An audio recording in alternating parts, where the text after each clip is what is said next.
सेठ दाऊद और असलम का फाइनली आमना सामना होने जा रहा है और इस बार पिया के सामने भी ये सारी सच्चाई आने वाली है कि जिसकी वजह से मेरे बाप ने सारी जिंदगी मुश्किलात का सामना किया वो आलियार का बाप है। और आलियार को भी इस बार पता चलने वाला है कि मेरे बाप का कोई बहुत बड़ा बिजनेस नहीं है, ना ही वो कराची का कोई बहुत बड़ा डेवलपर है, बल्कि मेरा बाप लोगों की नाजायज जमीनों पर और जायदादों पर कब्जा करता है। और पिया जो आलियार से बहुत ज्यादा मोहब्बत करती थी, इस बार उसकी सारी मोहब्बत बहुत बड़ी नफरत में बदलने वाली है। नेक्स्ट एपिसोड की मुकम्मल कहानी में आप लोग देखेंगे टीपू जो कि सावल को काफी ज्यादा समझाने की कोशिश करता है कि आप पिया जी को बता दो कि आप उससे इतनी ज्यादा मोहब्बत करते हो, लेकिन सावल उसे कह देता है कि तू झल्ला है बहुत बड़ा, कहाँ वो ठहरी शहजादी और हम ठहरे अनपढ़ निकम्मे झल्ले, हम दोनों का मेल तो कभी भी नहीं हो सकता। और पिया भी बहुत ज्यादा सोचों में गुम है कि आज तक सावल ने मुझसे अपनी मोहब्बत का इजहार भी नहीं किया और हमारी खातिर इतना कुछ करता चला गया, हमें बताया भी नहीं। और असलम साहब जो कि सावल को बहुत ज्यादा बातें सुना देते हैं। यहाँ पर पिया असलम साहब को समझाने की कोशिश करती है कि बाबा आप सावल को जितना बुरा समझते हैं वो उतना बुरा है नहीं। वैसे बाबा क्या आप मुझे बता सकते हैं कि सावल आपको इतना ज्यादा बुरा क्यों लगता है? तो असलम साहब भी चीख पड़ते हैं, कहते हैं कि हाँ मुझे वो बहुत बुरा लगता है और आइंदा उस लड़के का जिक्र इस घर में कभी भी नहीं होगा।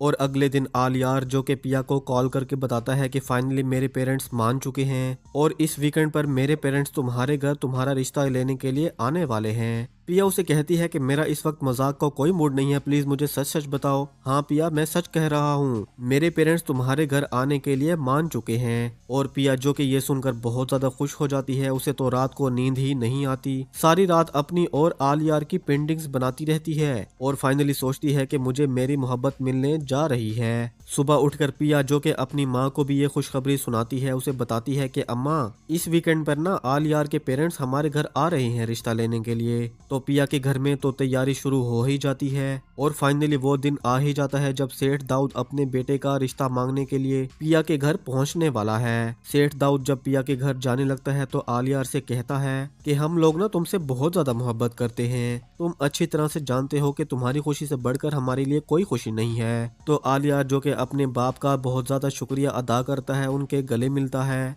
और फिर सेठ दाऊद अपनी गाड़ी में बैठकर पिया के घर जाने के लिए रवाना हो जाता है। असलम साहब जो कि वर्कशॉप से वापस आते हैं तो यहाँ पर तैयार होने लगते हैं, उन्हें काफी देर हो जाती है और सेठ दाऊद जो कि अपनी बीवी के साथ उनके घर पहुंच चुका है, यहाँ पर असलम साहब का वेट कर रहा है, लेकिन उसे ये बात पता ही नहीं है कि वो जिसकी बेटी का रिश्ता मांगने के लिए आया है वो असलम है। सेठ दाऊद जो कि नीचे मुंह करके बैठा है, यहाँ पर असलम जल्दी में आता है, उसे कहता है कि सॉरी मुझे जरा देर हो गई आने में। और फिर सेठ दाऊद जैसे ही अपना चेहरा उठाता है, उसे देख